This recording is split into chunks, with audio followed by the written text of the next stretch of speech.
Sahabat, tentu kita prihatin atas bencana dan derita yang dialami begitu banyak manusia di era pandemik COVID-19 ini. Tentu kita prihatin, tapi life goes on. Hidup terus berjalan. Para politisi tetap harus mengambil kebijakan publik.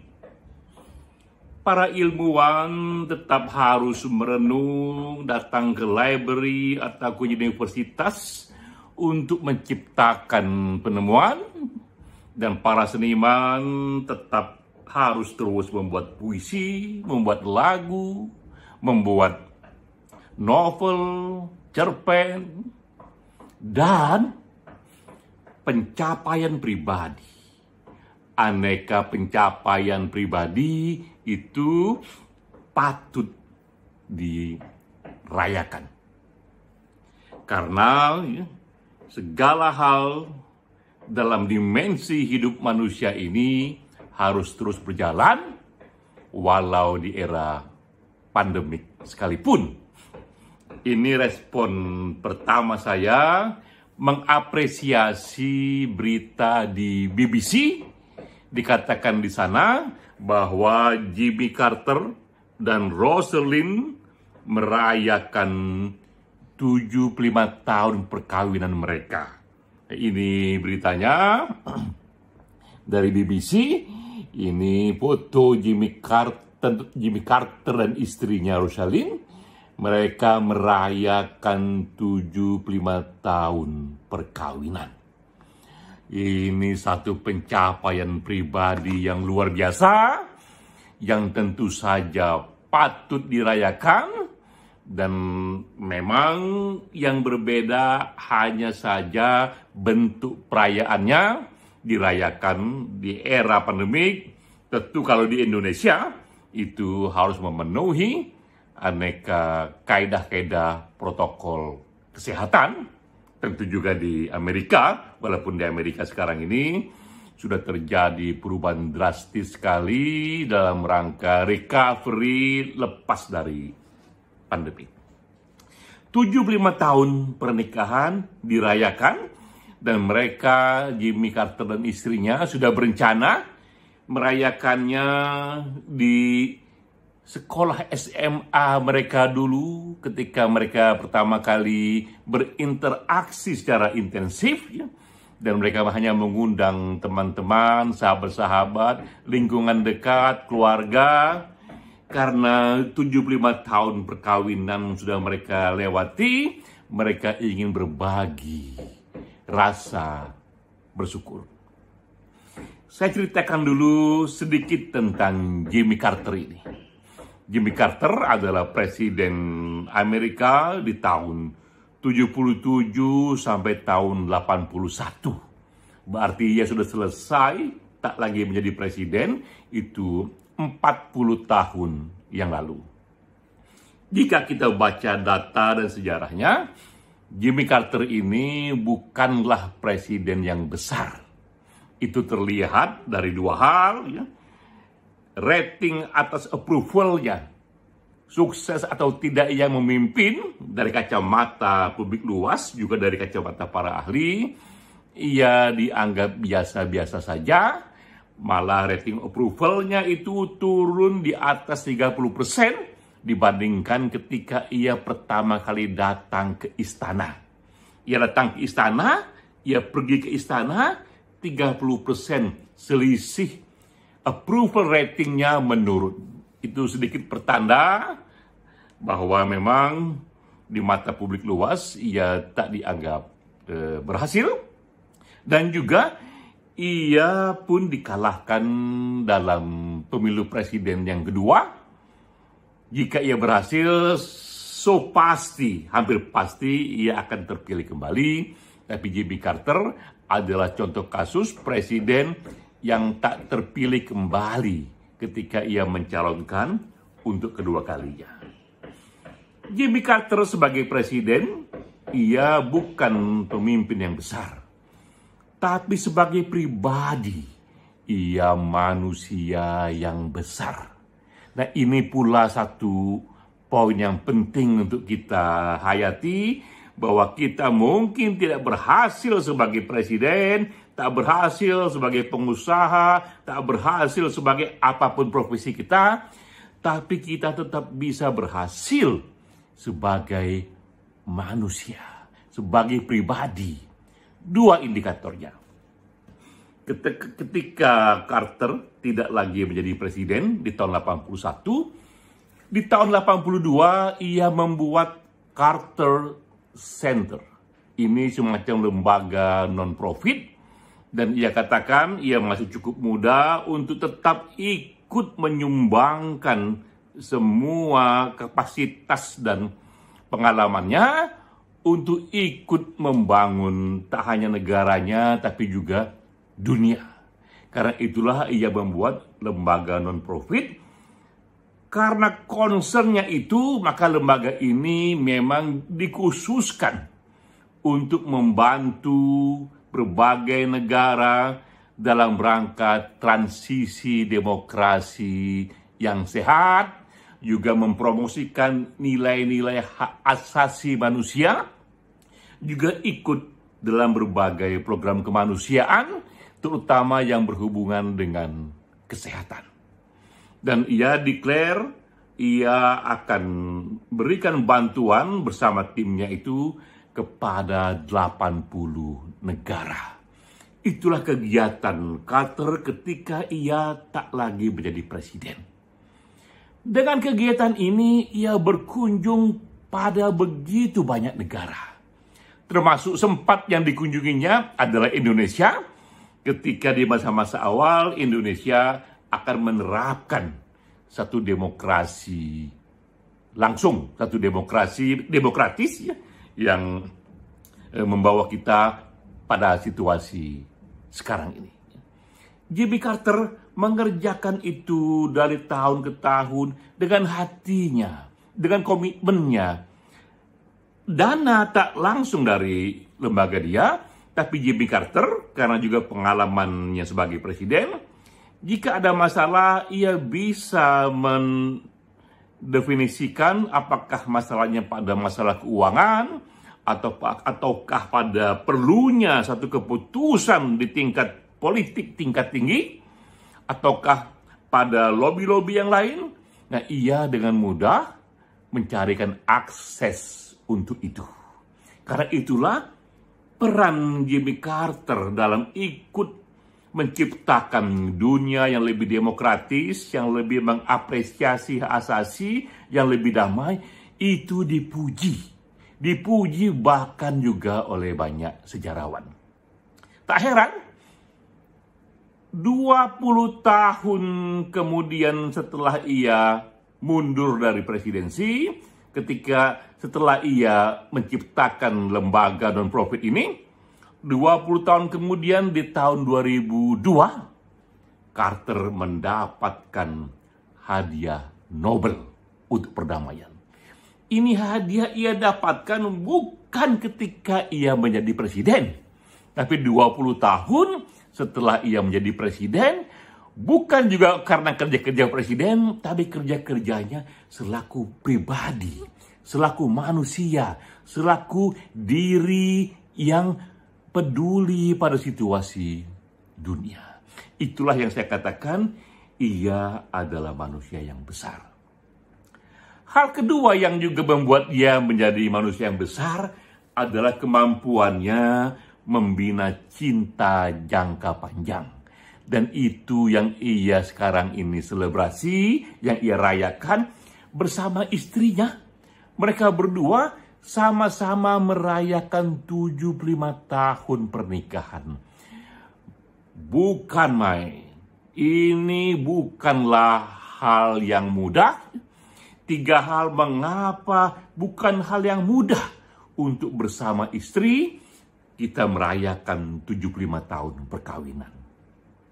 Sebab pertama, jelaslah masalah usia. Untuk merayakan 75 tahun perkawinan, kita sendiri harus melampaui usia 95 tahun. Katakanlah waktu kita menikah umur 20 tahun. Yang itu pun sekarang ini di era modern, jarang sekali orang menikah di usia 20 tahun. Sadar pun ia menikah 20 tahun, di usia 20 tahun tambah 75 tahun pernikahan, minimal ia berusia 95 tahun. Jimmy Carter tetap sehat di usia 96 tahun, istrinya Rosalind juga tetap sehat di usia mendekati 95 tahun. Ini satu pencapaian yang luar biasa, bisa sehat bersama-sama suami dan istri, dua-duanya masih hidup ketika usia di atas 90 tahun. Hal yang lazim jika salah satu sudah wafat terlebih dahulu. Kedua yang juga bikin tak lazim, membina 75 tahun pernikahan. Itu bukanlah hal yang mudah. Begitu banyak kita tahu datang aneka dinamika perubahan yang silih berganti, apalagi di era sekarang ini yang perubahan begitu cepat. Sehingga orang bilang yang berubah secara cepat bukan hanya teknologi, tapi juga cinta pun berubah secara cepat. Yang dulu kita punya komitmen dan berkurang pula komitmennya dan sebagainya. Maka mereka yang bisa membina 75 tahun pernikahan ataupun 75 tahun kasih sayang di luar pernikahan, itu minta ampun. Dahsyat sekali, 2 jempol harus kita berikan. Ketiga, yang membuat ini juga lebih istimewa lagi, ini terjadi di negara barat, di Amerika Serikat. Mengapa penting konteks sosial ini kita singgung? Karena tingkat perceraian di negara itu minta ampun tingginya. Di Amerika Serikat sekarang ini tahun 2021 tercatat 50% pernikahan berakhir dengan perceraian. Berarti dari 2 orang menikah, 1 bercerai. Begitu tinggi persentasenya.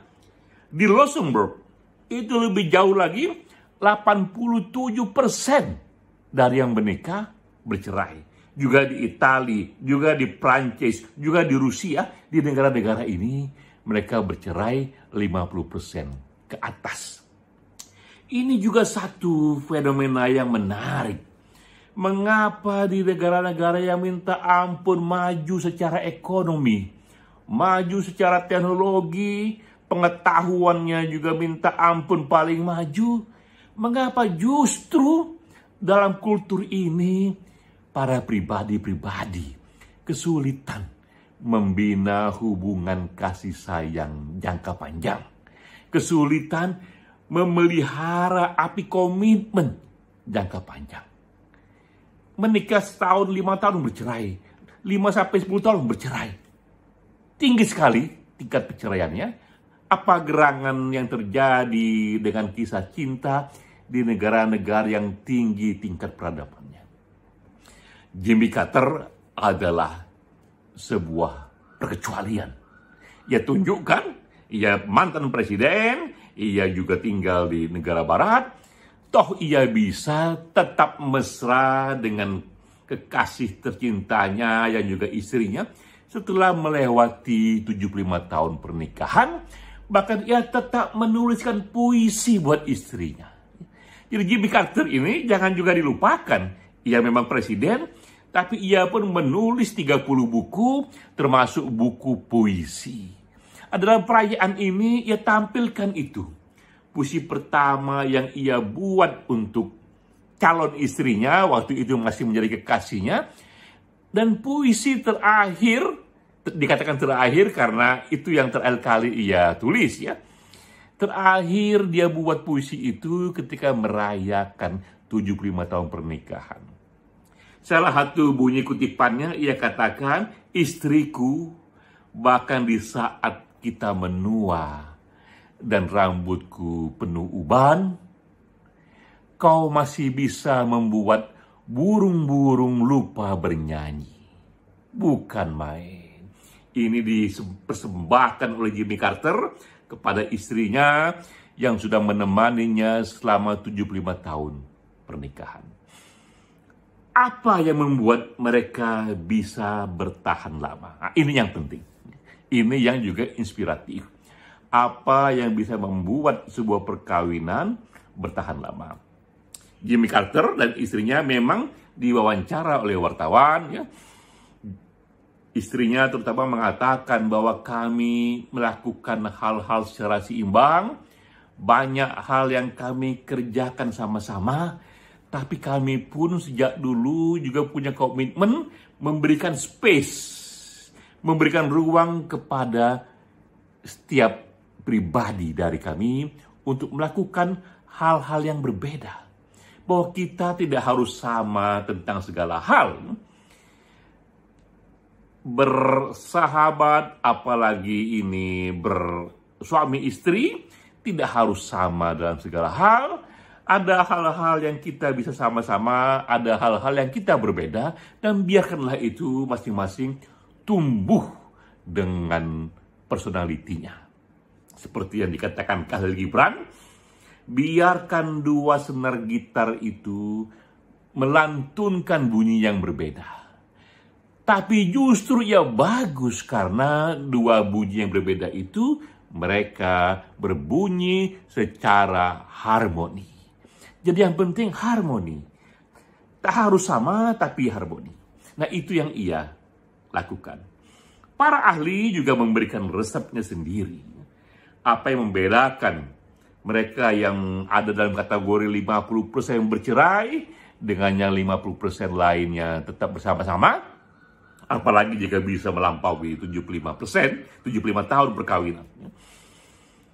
Salah satu resep kuatnya adalah kita harus menjadikan pasangan kita, suami kita, atau istri kita, atau kekasih kita, menjadikannya juga sahabat kita, juga partner kita, karena hanya dengan mengembangkan partnership, mengembangkan persahabatan juga dalam masalah cinta, maka kita berada dalam posisi yang saling mendengarkan dan saling berbagi, berkomunikasi tentang banyak hal, sebagaimana kita bercerita banyak hal kepada sahabat kita, tak hanya kelebihan kita, tapi juga kekurangan kita.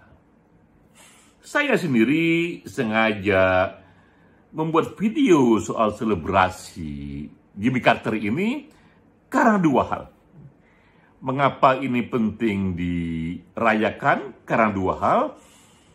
Ini bagian dari temuan-temuan positif psikologi dalam rangka happiness. Saya juga sudah membuat buku. Ini semacam refleksi 30 tahun riset pada bidang positif psikologi dan neuroscience. Saya rumuskan di sana berdasarkan aneka riset-riset itu satu formula dengan 5 poin untuk membuat kita bahagia yang saya sebut dengan 3P plus 2S. Jimmy Carter dan istrinya ini memenuhi 2 syarat itu. Syarat pertama adalah P pertama, yaitu personal relationship, pentingnya hubungan pribadi. Riset mengatakan yang buat kita bahagia itu bukan karena uang kita, bukan karena jabatan kita, bukan karena kecerdasan kita. Ini riset dari Harvard University, tapi kita bahagia karena kita memiliki minimal 1, 2, atau 3 hubungan pribadi yang mendalam, yang akrab, yang berbagi kasih sayang, sehingga kita rasakan kehangatan di sana. 75 tahun pernikahan Jimmy Carter ini jelaslah memenuhi P1 ini, personal relationship. Dan juga perayaan ini memenuhi S yang pertama, small winning. Riset juga mengatakan bahwa sangat baik sekali dalam hidup ini jika kita menciptakan aneka kemenangan-kemenangan kecil, small winning, dan kemenangan itu perlu dirayakan. Karena merayakan pencapaian pribadi itu juga menciptakan satu yang orang bilang ini happiness hormon kita di saraf kita menaik dia. Membuat kita lebih rileks, membuat kita merasa kita mencapai sesuatu. Jika small winning saja dirayakan, apalagi big winning seperti 75 tahun pernikahan Jimmy Carter. Terlebih lagi justru di era pandemik ini, happiness itu harus kita ciptakan karena hati yang riang, hati yang bahagia, hati yang bersyukur, yang merayakan hal-hal yang inspiratif, itu justru membantu memperkuat imunitas. Dia menciptakan imunitas alami.